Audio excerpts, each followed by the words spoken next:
안녕하세요. 임준입니다. 자, 오늘은 두 번째 시간, 한국어 두 번째 시간 읽기 부분을 공부하도록 하겠습니다. 자, 먼저 읽기 부분을 공부하기 전에요. 읽기의 5가지 유형을 설명드리도록 하겠습니다. 자, 이렇게 5가지 내용이 있는데요. 첫 번째는 중심 내용 찾기입니다. 중심 내용 찾기라는 것은요. 이 지문, 그러니까 이 글이 어떤 내용이 중심이 됩니까? 어떤 내용이 가장 중요합니까? 그것을 묻는 질문입니다. 자, 두 번째는요. 세부 내용 파악하기라고 나와 있는데 자세한 내용, 하나하나 내용이 맞아요, 틀려요, 맞습니까? 그렇지 않습니까? 이것을 묻는 질문입니다. 자, 세 번째는 완성하기입니다. 어떤 글이 진행이 되다가 중간에 비어있는 내용이 있는데요. 이 부분에 어떤 것이 들어가면 좋을까요? 이런 질문, 이런 문제입니다. 자, 네 번째는요. 목적 파악하기입니다. 자, 목적 파악하기와 중심 내용 찾기는요. 좀 비슷한 부분이 있습니다. 그러니까 진짜로 중요한 내용, 이 글을 왜 썼습니까? 이런 것들을 찾는 문제인데요. 중심 내용과 목적은 비슷한 경우가 많이 있습니다. 자, 문장 들어갈 곳 찾기인데요. 이것도 역시 글이 진행이 되다가 중간에 어느 부분이 비어 있습니다. 없어요. 자, 그러면 여기에 주어진 보기가 어느 부분에 들어가면 좋을까요? 이렇게 묻는 문제입니다. 자, 이렇게 하나씩 살펴보면서 어떤 내용인지 어떤 유형인지를 조금 더 자세히 알아보도록 할 텐데요. 먼저 중심 내용 찾기부터 보도록 하겠습니다. 자, 예를 들면 이런 내용이 있습니다. 그리고 문제는요. 중심 내용을 찾아라. 이런 문제입니다. 자, 먼저 한번 읽어보도록 할게요. 한옥의 재료는 자연에서 쉽게 구할 수 있는 나무, 돌, 흙, 종이 등이다. 이 중에서 종이는 쉽게 구겨지거나 찢어질 수 있는 연약한 재료인데 튼튼해야 할 건축물에 사용한 점이 흥미롭다.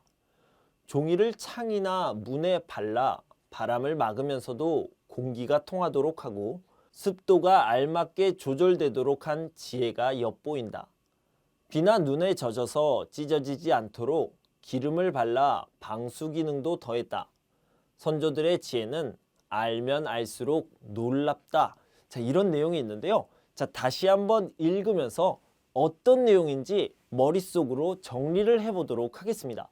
먼저 한옥의 재료, 집을 만들고 있습니다. 한국의 전통 집인 한옥의 재료는요. 나무, 돌, 흙, 종이 등이 있는데요.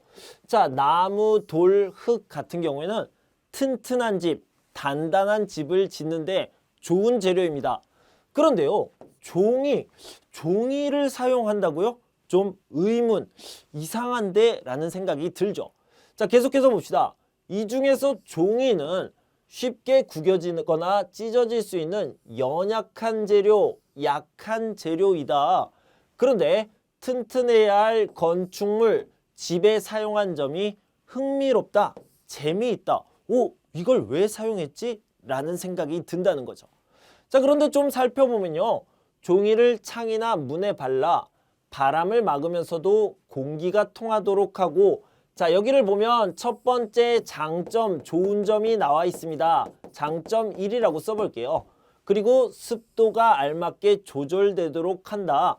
자, 이거는 장점 2가 되겠죠. 이렇게 좋은 점이 있기 때문에 종이를 사용한 겁니다. 똑똑한 거죠. 지혜롭습니다. 우리 옛날 전통, 한국의 전통 집인데요.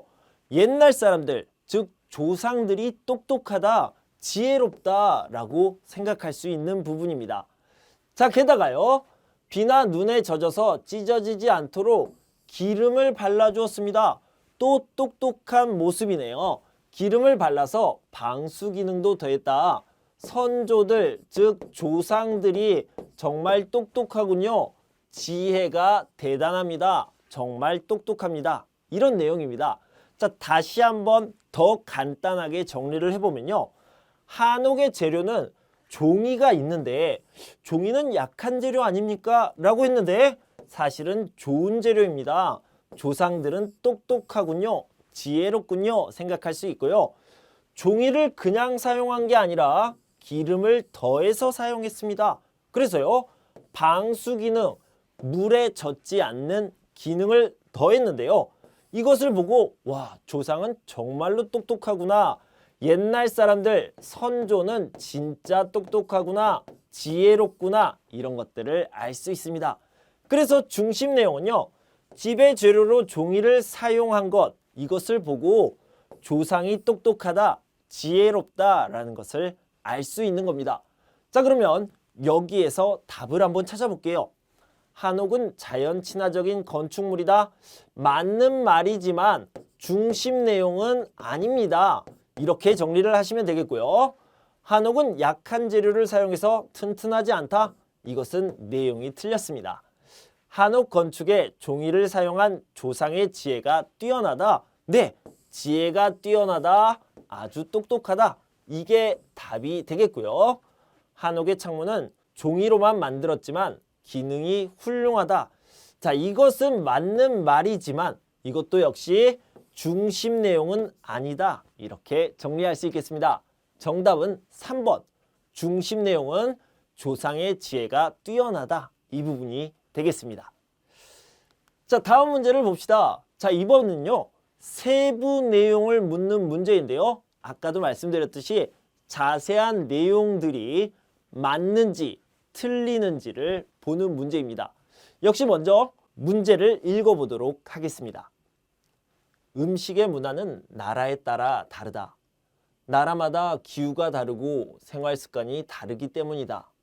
요즘은 해외여행의 기회가 늘어나고 다른 나라와의 교류가 증가하면서 낯선 문화와 음식을 만날 기회가 예전보다 많아졌다. 그리고 그 음식들 중 어떤 것은 우리의 음식 문화와 너무 달라서 놀라게 되기도 한다. 하지만 우리의 음식 문화처럼 다른 나라의 음식 문화도 그 나라만의 고유한 특성을 가지고 있다. 그 특성을 이해한다면 그렇게 놀랄 일은 아닐 것이다 라고 얘기했는데요. 자, 이것은 세부 내용을 묻는 문제이기 때문에 하나씩 OX를 살펴보면 좋을 것 같습니다. 자, 1번부터 볼게요. 해외여행을 해야만 낯선 문화를 접할 수 있다라고 했는데요. 자, 여기를 볼게요. 교류가 증가하기 때문에 낯선 문화와 음식을 만날 기회가 예전보다 많아졌다라고 얘기했습니다. 예전보다 많아져서 해외여행을 할 때뿐만 아니라 한국에서도 이태원이나 명동에 가면 다른 나라 음식을 먹을 수 있게 되었습니다. 교류가 많아졌기 때문에 해외여행을 가지 않아도 된다. 그것을 기회가 예전보다 많아졌다. 이렇게 표현하고 있죠. 그래서 아니죠. 우리와 음식 문화가 매우 다르면 거부하면 된다. 나 그거 안 먹어. 이렇게 얘기하면 됩니까? 아니요. 그런 내용은 나와 있지 않고요. 사실 여러 문화를 접하고 경험하는 것이 더 좋습니다. 기후와 생활 습관의 차이가 음식 문화의 차이를 불러왔다. 자, 여기를 봅시다. 음식 문화의 차이를 불러왔다라고 얘기했는데요. 자, 이 말은 음식 문화의 차이가 생기게 되는 원인이 되었다. 왜 차이가 생겼습니까? 그 원인을 얘기할 때 이런 것들, 이 주어가 바로 원인이 되겠죠. 그래서 맞는 표현입니다. 어디에 있습니까? 나라마다 기후가 다르고 생활 습관이 다르기 때문에 음식 문화가 다르다라고 맨 첫 번째 나와 있죠. 그래서 3번은 맞는 것입니다. 음식 문화의 특성을 이해하지 못하는 것은 개인 성향 때문이다. 자, 이건 잘 모르겠어요. 하지만 여기에는 나와 있지 않습니다. 그래서 답이 될 수 없습니다. 정답은 3번이죠. 자, 다음 문제를 봅시다. 괄호 안에 가장 알맞은 것을 찾는 문제인데요. 자, 여기를 보면 이렇게 빈칸이 나와 있죠. 빈칸에 뭐가 들어가면 가장 좋을까요? 이것을 묻는 문제입니다. 자, 그러니까 문장을, 지문을 완성하는 문제죠. 자, 먼저 한번 읽어보도록 하겠습니다. 영화 속 다양한 소리는 영화의 분위기를 조성하고 인물의 내면 심리도 표현할 수 있다. 예를 들어 소리는 높낮이와 빠르기에 따라 분위기나 인물의 내면 심리를 표현하는데 큰 영향을 미친다. 높은 소리는 대개 불안감이나 긴박감을 자아내는 데 사용하며 낮은 소리는 두려움이나 장엄함 등을 표현할 때 사용한다. 그리고 소리가 빨라질수록 긴장감은 고조된다 라고 얘기했는데요. 자, 이 내용을 좀 살펴보도록 합시다. 영화 속 다양한 소리는 소리가요, 분위기를 만듭니다. 심리도 표현합니다. 이렇게 얘기했는데요. 어떻게 표현합니까? 예를 들면 이런 것들이 있습니다가 뒤에 나와야겠죠. 자, 봅시다. 자, 예를 들어 소리는 높낮이와 빠르기에 따라 분위기나 인물의 내면 심리를 표현하는데 높낮이부터 볼게요. 높은 소리는 대개 불안감이나 긴박감을 자아내는 데 사용하며 낮은 소리는 두려움이나 장엄함 등을 표현할 때 사용한다. 그러니까요, 먼저 높낮이를 얘기했는데 높낮이 중에서도 높은 것과 낮은 것을 비교를 했습니다. 높은 것은 어떻다? 불안감이나 긴박감을 만들어낸다. 낮은 것은 어떻다? 두려움이나 장엄함을 표현할 때 쓴다. 그럼 높낮이가 이렇게 나왔으니까요, 다음은 빠르기가 나와야 되겠죠. 빠르기를 한번 같이 살펴보도록 할 텐데요. 자, 여기 보면 소리가 빨라질수록 긴장감이 올라간다, 고조된다 라고 얘기했고요. 그럼 여기에 뭐가 들어갑니까? 빠르기가 느려지다. 빠르기가 느려지면 어떻게 됩니까? 이런 것들이 나와야 했고요. 이게 반대가 되기 때문에 빠르다, 느리다 이렇게 반대가 되기 때문에 뒤에 나오는 말도 반대가 돼야 되겠죠. 자, 다시 한번 정리를 해볼게요. 소리가 빨라지면 긴장감이 고조된다, 긴장감이 올라간다 라고 얘기했고요.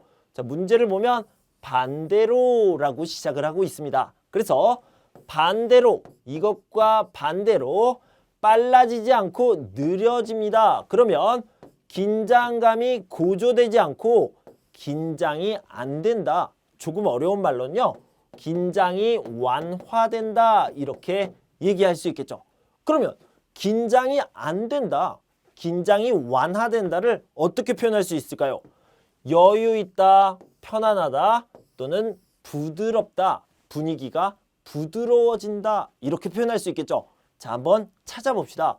여기를 보면요, 반대로 느려지면 여유롭고 부드러운 분위기, 이런 것들을 만들어낼 수 있다, 연출할 수 있다 이렇게 표현하고 있죠. 4번이 답이 되겠네요. 자, 다시 한번 정리를 해볼게요. 먼저 소리가 분위기를 만들고요, 심리도 표현하는데 소리 중에서도 높낮이가 있고 빠르기가 있습니다. 그것들을 하나씩 설명했는데요. 높낮이를 앞에서 설명하고 빠르기를 뒤에서 설명하는데 빨라지면 어떻게 돼요? 그리고 반대로 느려지면 어떻게 돼요? 라고 설명을 하고 있습니다.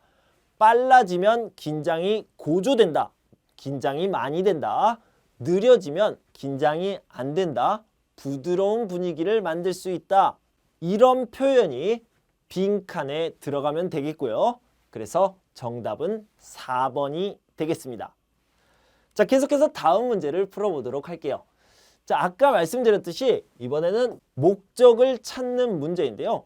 중심 내용을 찾는 것과 비슷하게 찾아가시면 되겠습니다. 자, 이 글을 왜 썼을까요? 어떤 것이 중심이 되고 주제가 될까요? 이런 것들을 묻는 문제입니다. 자, 역시 먼저 문제를 읽어보도록 하겠습니다. 오늘날 여러 의학 분야에서 동물 실험이 이루어지고 있고 우리나라에서는 한 해 400만 마리 이상의 동물들이 이 실험에 동원되고 있는 것으로 추정된다. 실험에 사용되는 과정에서 많은 동물들이 병이 들어 죽음에 이른다. 이에 의학 발전이라는 명분으로 동물들의 희생을 당연하게 생각하는 풍토를 지적하는 목소리가 높다. 하지만 동물들의 희생으로 의학이 발전을 이루었고 수많은 질병을 극복했다. 그래서 의학의 지속적인 발전을 위해서는 동물 실험이 계속되어야 한다는 주장도 있다. 이렇게 얘기했는데요. 자, 주장이 있습니다. 의견이 있습니다. 주장이 있고요. 그 다음에 지적도 합니다. 여러 가지 말, 여러 가지 생각, 여러 가지 의견이 있네요. 자, 하나씩 정리를 해볼게요. 자, 여러 의학 분야에서 동물 실험을 하는데요. 자, 이 동물 실험에서요, 많은 동물들이 죽습니다. 희생당한다고 표현을 했죠. 그래서 이것이 당연합니까? 동물들은 죽어도 괜찮습니까? 이것을 당연하게 생각하는 사람들이 생기고 있습니다. 자, 이런 전체적인 생각을 지적한다, 잘못됐다라고 말하는 의견이 있다라는 거죠. 자, 여기 봅시다. 동물 실험 때문에 동물이 희생당하는 것은 당연하지 않다. 이것은 문제다. 지적해야 되는 것이다. 그래서 부정적인 측면, 부정적인 의견을 먼저 말하고 있고요. 뒤에 부분에서는요. 자, 그런데 이 동물 실험을 통해서 동물 실험을 해서 의학이 발전하고 질병, 그러니까 많은 병들로부터 사람들을 살렸습니다. 그래서 좋은 부분도 있습니다. 동물 실험이 의학을 지속적으로 계속 발전시켰다. 그래서요, 긍정적인 부분도 있다. 긍정적인 측면, 긍정적인 의견을 얘기하고 있습니다. 앞에서는 부정적인 의견, 조심해야 됩니다. 문제입니다. 라고 얘기했고요. 뒤에서는 긍정적인 부분, 좋은 부분, 꼭 필요하다. 이렇게 얘기를 하고 있죠. 그래서요, 여기서 결론을 낸다면 동물 실험에 대한 여러 가지 의견이 있다. 이 정도가 되겠습니다. 자, 이 글을 왜 썼습니까? 동물 시험이라는 게 있는데 이 동물 실험에 대한 여러 가지 의견이 있습니다. 그 의견을 알려주기 위해서 썼죠. 자, 여기서 찾아본다면요. 부정적인 측면을 설명합니까? 아니요, 그것만은 아닙니다. 이것은 반만 그렇죠. 긍정적인 측면을 설명한다? 이것도 역시 반만 이야기한 겁니다. 그럼 뭡니까? 여러 의견을 부정적인 측면과 긍정적인 측면을 얘기하는 여러 의견을 알려주기 위한 것이 진짜 목적이 되겠죠. 그래서 4번이 정답이 되겠습니다.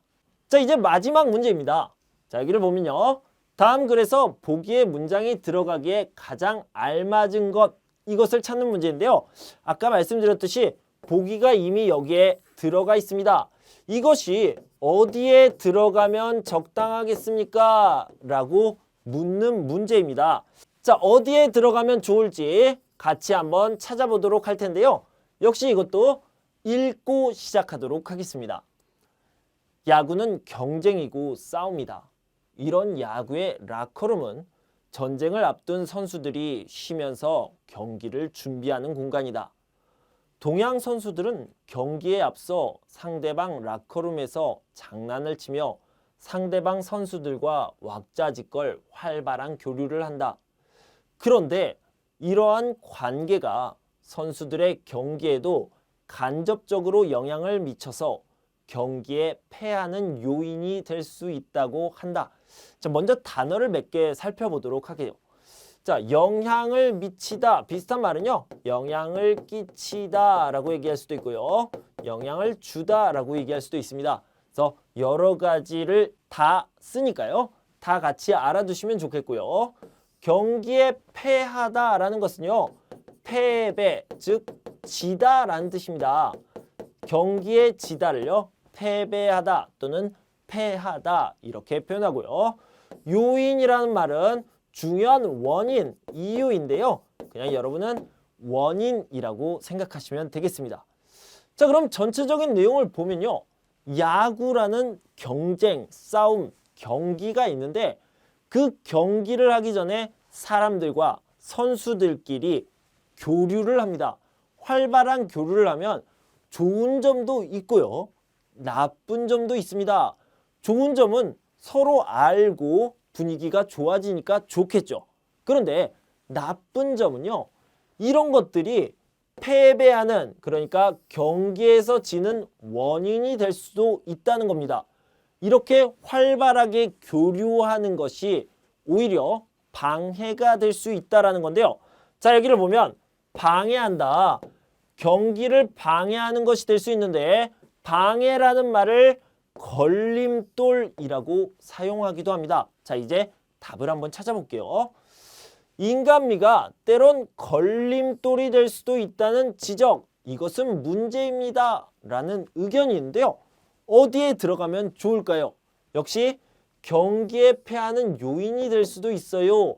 앞에서 말한 것이 방해가 될 수 있습니다. 걸림돌이 될 수 있습니다. 이것이요, 가장 뒤에 들어가는 것이 좋겠죠. 그래서 경기에 패하는 요인이 될 수도 있다. 즉 다시 말해서 인간미가 때로는 가끔은 걸림돌, 방해가 될 수 있다. 이것이 문제이다 라고 얘기하고 있습니다. 지적하고 있습니다. 이렇게 표현할 수 있겠습니다. 자, 여러분, 이렇게 읽기 문제를 5개 유형으로 나눠서 설명해 봤습니다. 여러분 공부하시느라 수고 많으셨고요.